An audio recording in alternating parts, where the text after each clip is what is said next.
அனைவருக்கும் வணக்கம். விஜய் எங்கு சென்றாலும் மிகப்பெரிய பிரம்மாண்டம். ஏனென்றால் அவர் அரசியல் தலைவருக்கு அப்பாற்பட்டு மிகப்பெரிய நடிகர். அதனால் திரையில் காண்பவரை நேரில் காண மக்கள் கூட்டம் அலைமோததான் செய்யும். அதை ஒன்றும் பண்ண முடியாது. ஏனென்றால் தன் ரசிகர் கூட்டத்துக்கு சுய கட்டுப்பாடு என்று எதுவும் இல்லை.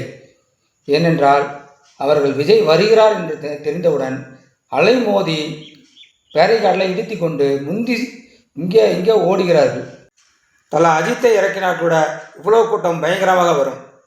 இதைவிடவும் பிரம்மாண்டமாக இருக்கும். திருச்சியில் பேச போகிறாருன்னு பார்த்தா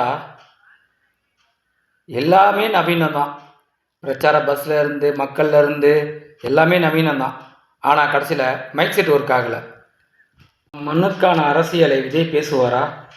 நிலங்கள் என்றால் என்ன, வளங்கள் என்றால் என்ன, நம் அரசியல் முன்னோர்களை பற்றி பேசுவாரா? ஏனென்றால் அவருக்கு தமிழ் தேசியமும் திராவிடமும் ஒன்றுதான். நமக்கு தான் தமிழ் தேசியம் திராவிடம் என்றால் வெவ்வேறு.